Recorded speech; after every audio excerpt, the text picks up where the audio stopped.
What's up, YouTube? Decided to make a video anyway of the Breakers event Silver Server, the Silver Server Scourge, or whatever you like to call it.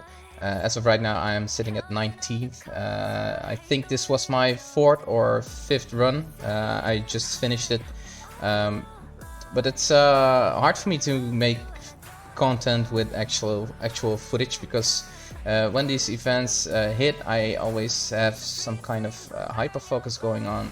There's not much talking from my side, so it would be a pretty boring video, and next to that it will be a very long video. So I decided to make a small guide to get you guys started in the way I prepared and what teams I used. So yeah, let's take a look.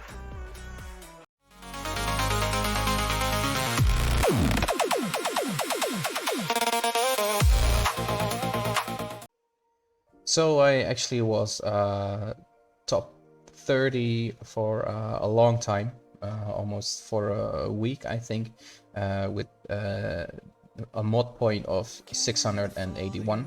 I had just Warp World and Vile Rally toggled off. As you can see, the health modes were on, and these were the first tries I did. The very first try, it was just to unlock Silver Server. I got like a 5 million score, but that's not getting you in top 100. Decided to have a run with the max I can do with the teams I have, and decided to take these two off. But that's 681. The last run I did was Warp World on, but I toggled the health off. The health, the 30% extra health is really hard for the symbiote nodes, and there are a few other occasions where this health is really screwing you over in the nodes. You can say the same about Warp World, because when any character drops to 50% health, characters on the opposing side flip negative status effects into positive, and their allied characters flip positive status effects into negative. Which means if one of your characters drops below 50%, you will flip your positive effects into negative effects, and I think your opponent will do. I'm not sure I'm not sure it's worded correctly, but I know for one thing for certain: if one of your guys drops below 50%, you will get your buffs flipped and debuffs if you don't have Safeguard. So Safeguard is a pretty important factor here. But other than that, Warp World actually made the run easier with these two off than when I had just 10% and 20% health on and Warp World off. So it's a run of 690 points, so it's possible with the roster I have, maybe even more, maybe even with the 10% on, but this last run already took me 3 or 4 hours, so I am not sure if I will do another run. So let's take a look at the teams and the first node. So the first node has no restrictions. You can take anything here. Remember, this is Cosmic Crucible Scourge, so Cosmic Crucible effects are on, but also the war traits are toggled on in the run I did. So you can pick and choose what you want to do here. I took this team. Let me show you. I got it saved here. I took these 5, and there are some important bits here. The first two are Odin and Professor X. They are basically carrying the node. I had them as a healer because Odin will heal by itself, but you also need for him to heal quite a bit. I wanted to have more heal on Professor X as well, because just one hit from, for example, the Havok or Duck will set Professor X to like the red or the yellow bar already, so low on health. Mephisto helps here quite a bit at the start, actually. If we go back and take a look at the node, there will be a super scroll all the way down to Howard, I think. yeah, it's the first 7 members. They will drop on the first wave. The Mephisto, I tried a lot basic pacting on Havok as I thought he's strongest, and you can see he has the most stats here. But Super Scroll is taking a lot of turns once your Professor X took a turn. So you want to kill Super Scroll first, I figured. It also worked when I tried killing Havok first, but you want Sus out first, I think. It went a lot smoother when I took out Sus first. So you can use Mephisto and Basic Pact into Super Scroll. Absorbing Man normally has Taunt, but Professor X prevent the Taunt on Absorbing Man, so you can freely hit into the Super Scroll. With the 30% health on, it's Odin has a harder time killing these turns. In this node, the first wave will be the hardest because the minions characters that will come after, like Ghost and Iron Patriot, they are first of all old stat tunes, and you can clearly see the difference when Odin does a basic swipe or battlefield effect into the last 6 characters than in the upper 7 characters. Don't worry about these 2 as well. They will eventually die. The most important ones are these 4, I think. You cannot really prevent Lilandra from ulting, but that's okay. It's big damage, but you will have death proofs from your Mephisto, and that will save you. Blue Marvel flipped a lot of buffs for my opponent. As you know, Warp Bolt is on, so occasionally they flip their bleeds and their health blocks into regens and stuff like that. So Blue Marvel helps with flipping that back. And yeah, the last pretty important character here is Living Mummy. He will get Taunt and a Revive, but the Revive doesn't matter because you have Mephisto. But he will retaliate and heal back up. He will also get 3 stacks of Death Proof because of Mephisto pacting becoming empowered. So I had a run where all these 5 were alive at the end of the turn. Most important part is when you finish this node, you can use Professor X special and his ult, but make sure to have his cooldowns back up before you hit the mutant or X-Men nodes, because you really want a special or ultimate in those nodes. So make sure to have the cooldowns back on. Let's head on to the next node. So the next node is 5 Daring Warriors and Shadow Conclave.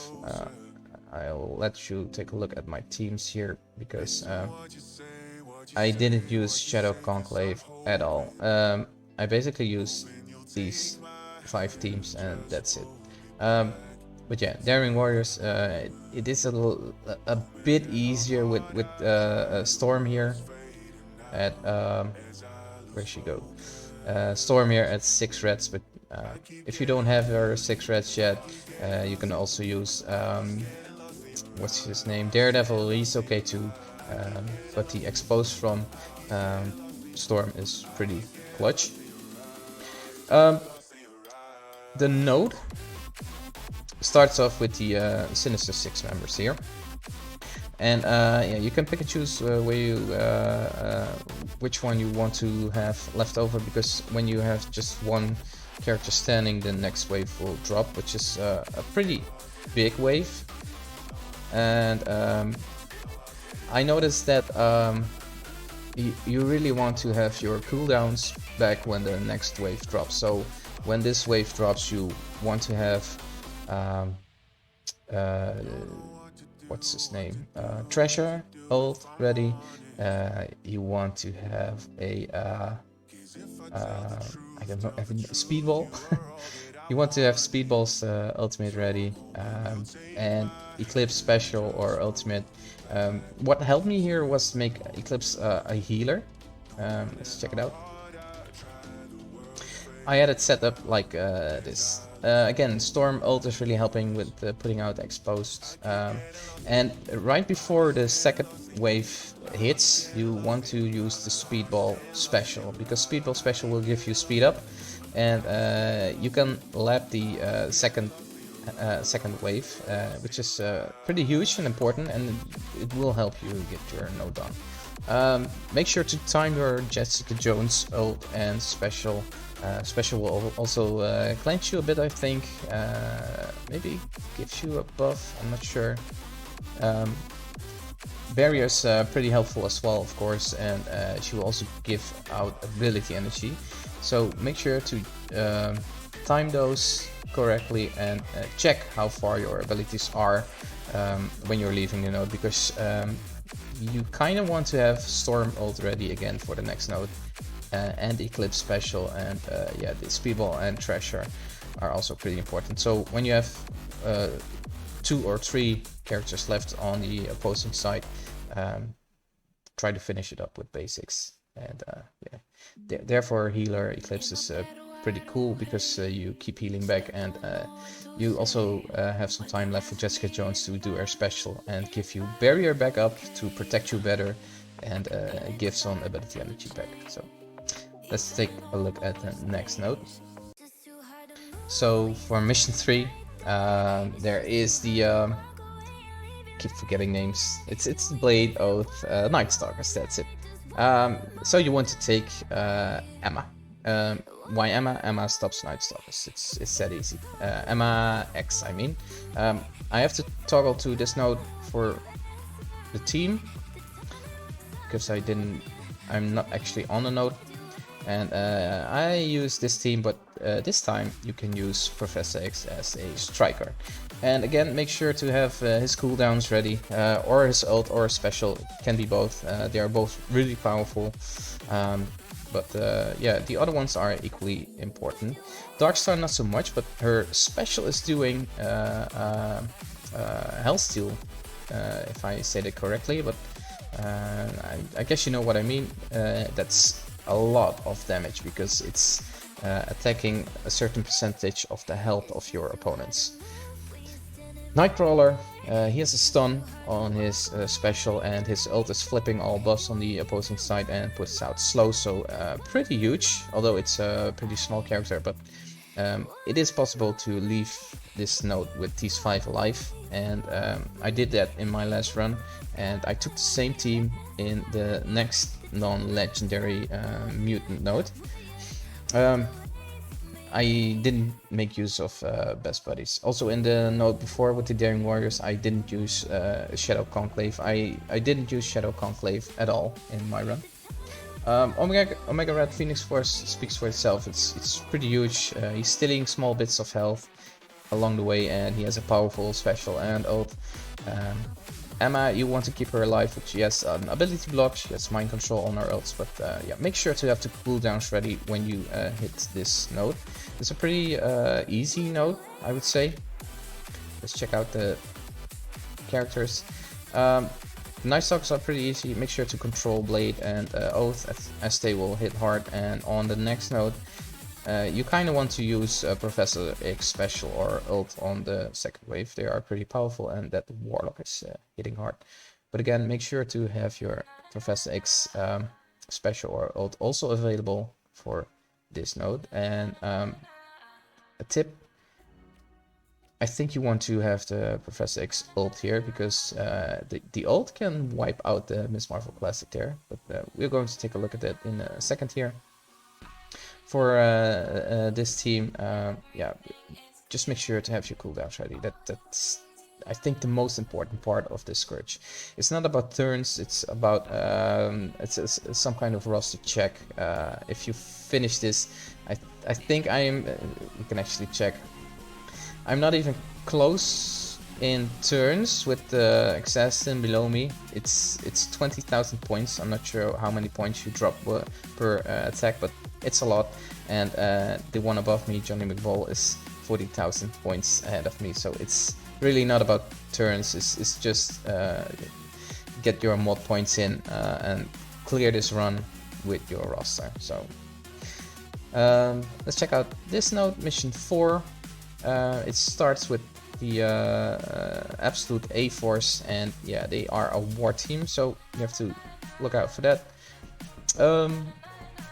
It took me a couple of tries, but this is the team that eventually got it. The ISOs are showing correctly here. You want to start with Professor X ult here. It's big damage and you can kill the Miss Marvel Classic. You can also have the Kahori low, and if you want to make sure, you also can make Professor X a Raider here, but I like him as a striker. As for the minions, second wave, depending on where your Professor X is, you kind of want to use a special as well, but the one time I made it through with very good cooldowns, I had a very healthy New Mutants left, and basically the New Mutants that took care of the Liberty members, so it's a pretty hard node. And again, just make sure to have your Professor X cooldowns or a special or so ready for the node that will come after. I think it's node 7 again. So yeah, let's take a look at mission number 4. And by 4 I meant mission number 5, because we just had mission number 4. 5 symbiotes.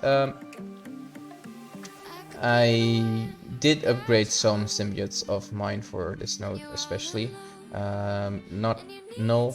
You might have seen my null is now gear tier 21. It's not important, you can do it with gear tier 20. Gear tier 21 doesn't add a lot. Just make sure to have his unique equipped. This gear tier 20.5, if you know what I mean. I am also at 5 diamonds. Gore's maxed out, but not purple ISO 5, I believe. Can I click him? No, I cannot click him. I have to check it out, but I guess he's purple ISO 4, as he's not a important character for Cosmic Crucible anymore, also not in War, so I think I left him at purple ISO 4. Carnage, I did gear tier 20 Carnage, especially for this Scourge, so I'm not recommending it, but I have him at 5 diamonds, and I had some bio gear left over, so I took him up. It doesn't screw me in Dark Dimension for now, so... I also took Venom. Venom actually has a great kit. He spreads debuffs and he heals quite a lot. And yeah, Void Knight has, of course, the clump them together and an ability block, and also flips on his ultimate. So pretty useful tunes. This is an easy node, but you have to make sure, again, make sure to have your all your characters, all your symbiotes alive. And what you want to do here is to kill the big time Spider-Man as fast as possible.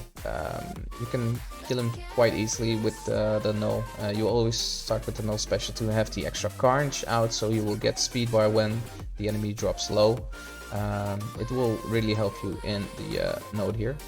What also really helps is that when you let Fury take a turn, he will summon 3 minions, and with the 3 minions, if you get these 3 minions low, you will also get turn bar.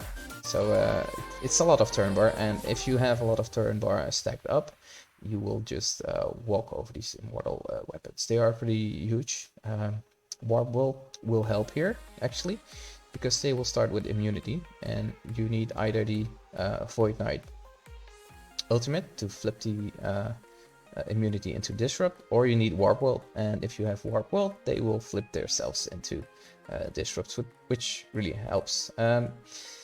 If you are afraid of killing the Lady Bullseye in time, you can also ability block the Lady Bullseyes, but if you have enough turn bars stacked up, because Fury had 3 minions dropping, it's kind of an easy node. Null is always assisting here, and let's take a look at the ISOs, because they are pretty important as well. Gore, as a striker, he hits really hard on every turn. When he hits into a vulnerable, that extra basic he does is really powerful. Same goes for Carnage. It's not a lot of damage from Carnage, but every extra hit helps. But it's all about the assisting from Null here, which hits the hardest. But make sure again to have the cooldowns ready for next node. That's a general thing here. Make sure to have the cooldowns ready. And yeah, one thing to note is that Gore will stack up charges for every kill, and every 4th kill, every 4th charge, he will do a special attack. I had it twice in my runs, and I think when Fury drops 3 extra tunes and you kill all of the tunes in this node, Gore will start with 4 charges on the next node, and that's not what you want because it took me a lot of resets, but I will show you now. We can dive in this node later in the video, but Mr. Negative will summon a minion, and depending on where the minion lands, Gore will always attack the Wasp with his special, but if the minion of Mr. Negative is next to the Wasp and the minion will die, Gohori will ult immediately and you will lose. So bit of RNG, but if you have Gore on 4 charges, this will take a lot of resets to have it all in the correct way to beat this node. But that's a bit of an RNG effect, and I think it only happens when Fury will drop 3 minions, because I think he has a possibility of dropping just 2, and then your Gore will stay on 3 charges, I believe, when you enter node. So not sure how it pans out, but just know, even if Gore attacks immediately in mission 9, you can still beat mission number 9, because that's what happened to me twice. Let's take a look at mission number 6. So mission number 6, just Daring Warriors again. You can still choose here to use Storm. She will actually make this node a bit easier, as she will, if you can start with her ult in this node, she will block Azazel every time he takes a turn. They also get silence because of the exposed, I believe, so it's really helpful in this node. Killing off the Curse is pretty easy. Just land your ability blocks and your stuns where they should land, and yeah, then you proceed to the next node, the next wave, I mean, which is pretty hard. I stun Blade every time when he drops with Speedball, and I try to kill Mephisto ASAP. That's the main goals for this reason. I always leave the Moon Knight up, he doesn't hurt me. Satana, the second Satana doesn't hurt, she will hurt you, but you can heal back from it. I always leave her last. Man-Thing can hurt quite a bit, but I had him ability blocked a lot of times, I believe. Oath is also annoying, so if you have a chance, ability block or kill her. But yeah, this is, I would say, for Daring Warriors with Storm, a pretty easy node. And yeah, again, make sure to have your cooldowns ready for node number 10 or mission number 10. Let's check out mission number 7. Also for mission number 6, it's the same team and same ISOs. I used Eclipse as a healer and the Striker and Raiders on the other ones, and I took Storm, of course. For mission number 7, this is the non-legendary mutant best buddies again, and we're going to take a look at the team again. It's this one, because right here you will have Fantastic Four at the start, and yeah, Amma X stops Fantastic Four. But you also have a Nightcrawler here, and the Nightcrawler is very important at the start, and he has to have his ultimate ready, because when Nightcrawler goes, he will go first. He will have speed up, and the enemy Nightcrawler doesn't have speed up. Yours will go first. You ult with Nightcrawler. His ult will flip all, and Professor X blocks the taunt of Reed Richards, and the Nightcrawler ult will flip all, so even Invisible Woman will lose her stealth, and you can target Invisible Woman, and that's what you want to do. I think I started the node with the Professor X special into Invisible Woman, giving out blinds and trauma to Invisible Woman, Franklin, and Reed, which is pretty huge. The other 4 characters, Nightcrawler, Thing, I can't quite remember. There's Human Torch, I believe.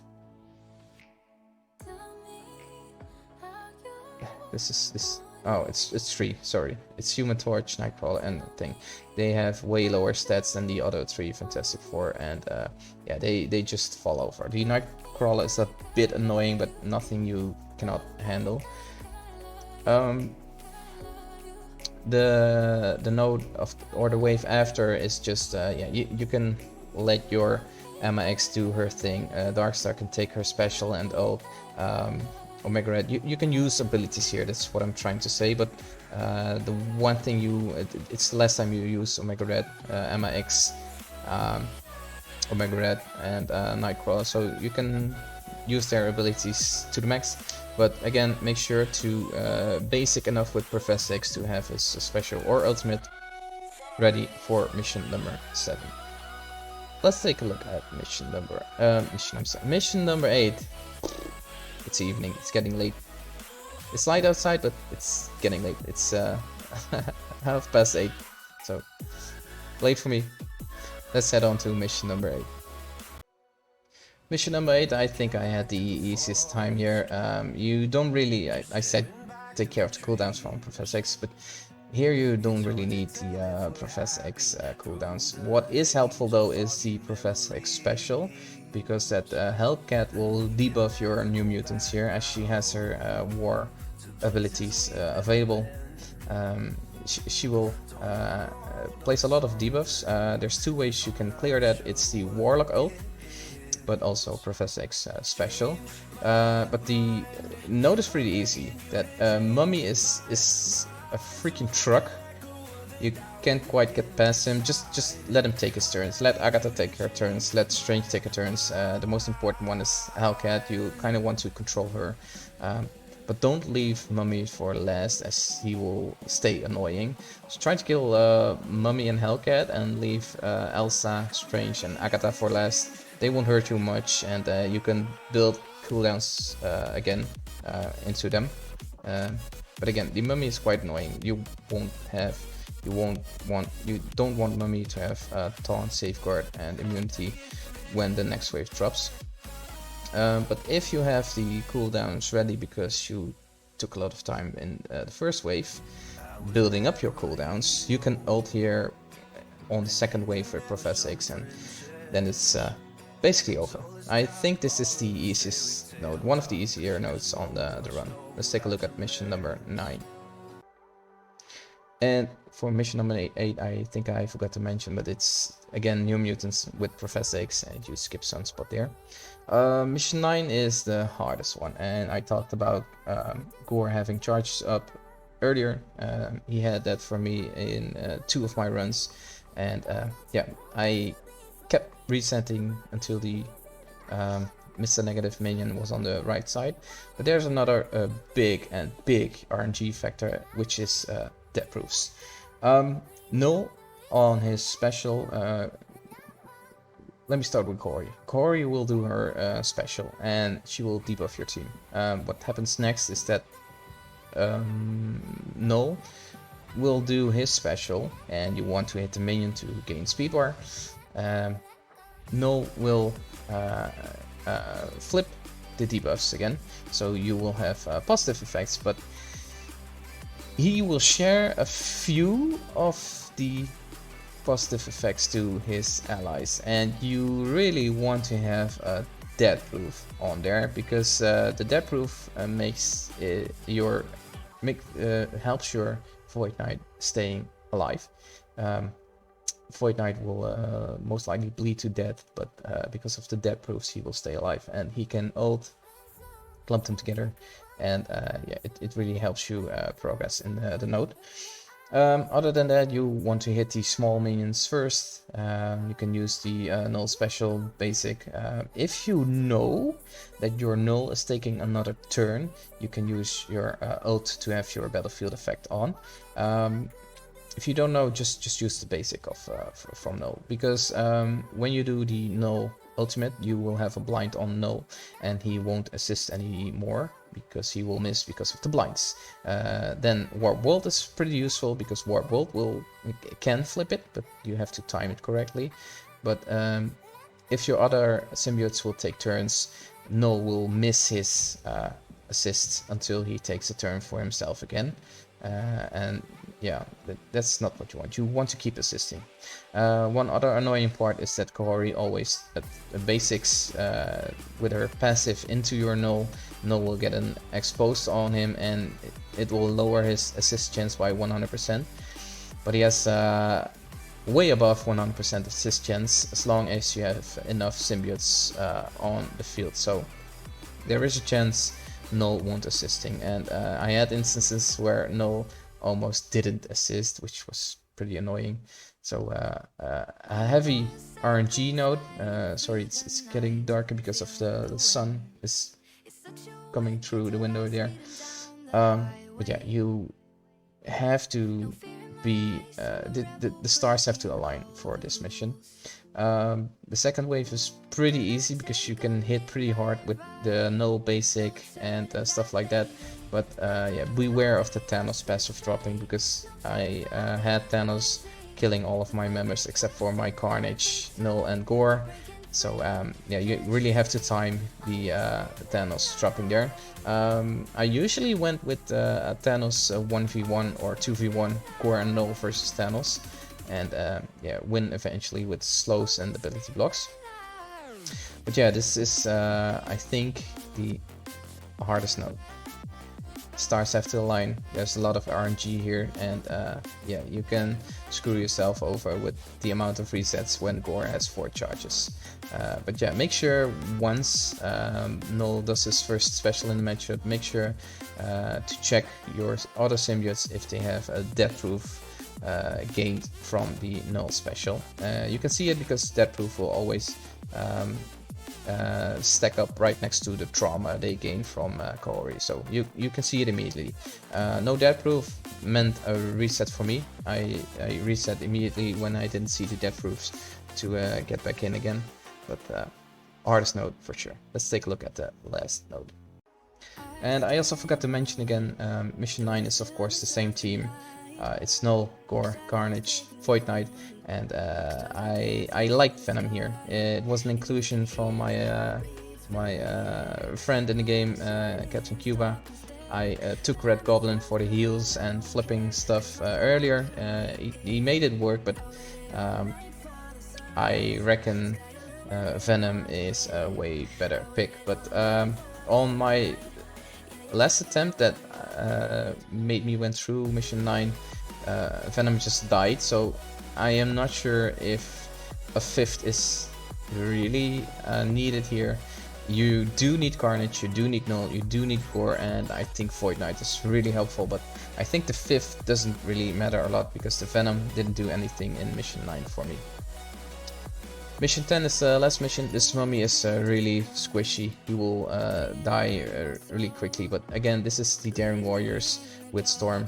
Same ISOs, but this time you can choose to have your Eclipse as a Raider to hit harder and have extra vulnerables up, because you're hitting hard and every time. And this one, you can stun Blue Marvel with Speedball, so he's pretty much out of the game, but he's also pretty squishy, I reckon. And yeah, the Storm ult or the expose on him with Storm is really helpful. Another part here is that when the second wave drops, you want to have all your cooldowns ready. You want to have speed up gained from your Speedball special. That's some valuable abilities here. Yeah, if you only have Blaster and Thunderstrike, let's say you only have Blaster and Thunderstrike left and you will lose the node, it's not likely to happen, but you can clean up with Shadow Conclave. I have seen that on videos from other people, but ideally you want to clean this just with Daring Warriors and Storm, and it is possible. Just time your abilities to have your specials and ults ready wherever you need them. 2 tunes are pretty annoying here, which is Hank and Hank. It's 2 of the same characters. The first one you can kill off pretty easily and leave like Blue Marvel, Black Cat, Mummy as a leftover to build up your cooldowns. But the second Hank is next to the Odin, which is pretty helpful. But yeah, if you try to kill the Odin and he drops below 50%, Hank will heal him back up, unless he has heal block, and I think there are two attacks when you will apply heal block, which is the speedball special, but I think you just use it because you want to have speed ups when the second wave drops, but also storm special as heal blocks do. So make sure to apply a heal block on the Odin so Hank can flip his debuffs and heal him back up. The other way is if you have big ults ready and have a big daring warriors, maybe you can kill the Hank because that Hank is pretty squishy before you kill the Odin, but mainly you want to target and hit the Odin. If Odin is doing his special, it's not quite the end of the world, but there's one ability that will help you there, and that's the Thrasher ultimate, because it rips off all the buffs, it removes the battlefield effect, so that's if things go sideways, but usually when Odin specials, it's kind of over. You don't want that, you want to kill Odin before he does his special. So yeah, that's mission number 10. So again, take a look at my teams. I'm sure there's other ways, but this is the way how I did it. It's making use of just 5 teams, and maybe my teams are a bit bigger than me, but you can always toggle another thing off here. You can toggle the what's it called? Let's do a new run. You can toggle the 30% max health off. You can toggle warp world off to make it easier. But again, if you want to have a big run, this is the way to go for 11 million, at least 11 million points.